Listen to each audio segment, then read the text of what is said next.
अस्सलाम वालेकुम class 9। I hope सब बिल्कुल खैरियत से होंगे। आज हमारी इस्लामियात की फ़र्स्ट क्लास है, जहाँ सबसे पहले हम इंट्रो करेंगे इस्लामियात की बुक का। यहाँ पे मैंने आपको पेज शो किया है जिसमें इस्लामियात की बुक है, जो हमारी सिंध टेक्स्ट बुक की बुक है इस्लामियात लाज़मी।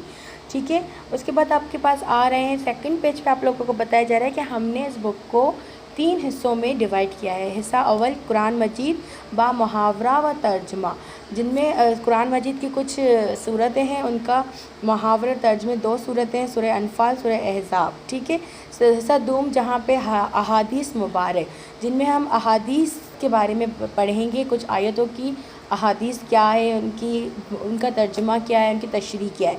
हिस्सा सोम मौज़ूआती मुताला मीन्स कुल वजाहत में कुछ ऐसे टॉपिक्स आपको बताए जाएंगे, कुरान मजीद, अल्लाह ताला, उनके रसूलों की मोहब्बत व अताअत, इल्म की फ़र्ज़ियत व फ़ज़ल, ज़कात, इन सब टॉपिक पे हम मुताला करेंगे, डीपली इनमें जाएंगे कि आखिर इनके बारे में हमें क्या बताया जा रहा है। ठीक है, आई होप ये 3 हिस्से आप लोगों को क्लियर हो गए होंगे।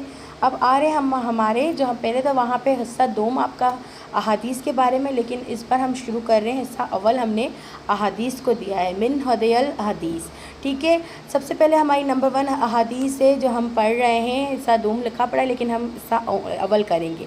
ठीक है, नंबर 1 हदीस नंबर 1, अफ़ज़लुल अमालो ला इलाहा इल्लल्लाह व अफ़ज़लुद दुआउल इस्तिग़फ़ार।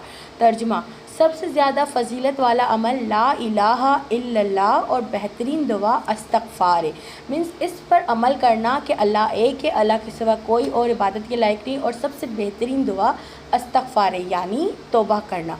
अब तर्जुमा तो हो गया हमारा, अब आ रहे हैं हम तशरीह पे। हुज़ूर अकरम सल्लल्लाहु अलैहि वसल्लम की इस हदीस मुबारका के 2 हिस्से हैं। पहले हिस्से में वही मैंने आपको बता दिया कि ला इलाहा इल्लल्लाह, ला मीन्स अल्लाह ताला की तौहीद के इकरार को सबसे फ़जीलत वाला अमल करार दिया गया है, जबकि दूसरे हिस्से में इस्तिग़फ़ार यानी तौबा करना, अल्लाह के हुज़ूर में अपनी गलतियों और गुनाहों की माफ़ी तलब करने को सबसे फ़जीलत वाली दुआ करार दिया गया है। हदीस के पहले हिस्से में इरशाद अफ़ज़लुल अमालो ला इलाहा, यानी अल्लाह के सिवा किसी दूसरे को ना मानने को इकरार और अपने अमल से इस अक़ीदे का इज़हार सबसे फ़जीलत और अज़मत वाला है। हदीस के दूसरे हिस्से में इरशाद अफ़ज़लुद दुआउल इस्तिग़फ़ार, यानी बेहतरीन दुआ अल्फ़ार, यानी बेहतरीन दुआ है अल्लाह से अपने गुनाहों और नाफरमानी, जो हम बुरे रास्तों पे चलते हैं, किसी का दिल दुखाते हैं, बहुत सारी गलतियां आजकल के दौर में हम कर रहे हैं, तो उनकी माफ़ी मांगना। अगर कोई अल्लाह की निगाह में मीन्स अल्लाह के सामने पसंदीदा होना चाहता है, अल्लाह के सामने अच्छा बनना चाहता है, अपने महबूब के सामने उनका पसंदीदा बनना चाहता है, तो उसे चाहिए कि चलते फिरते उठते बैठते दिलो जान से ला इलाहा इल्लल्लाह और अस्तगफिरुल्लाह का इजहार करता रहे। मीन्स कलमा तैयब का विर्द और अस्तगफिरुल्लाह दिन रात चलते फिरते पढ़े, तो ताकि अल्लाह हमसे खुश भी होगा और अल्लाह के हम करीब भी होंगे। आई होप आपको यह हदीस समझ में आ गई होगी, और अपना होमवर्क बिल्कुल नीट एंड क्लीन राइटिंग में आप लोग अभी रफ़ का जर्नल में ही करोगे, अच्छी राइटिंग में होना चाहिए, और मुझे पर्सनल में सेंड कर दीजिएगा। ठीक है, थैंक यू।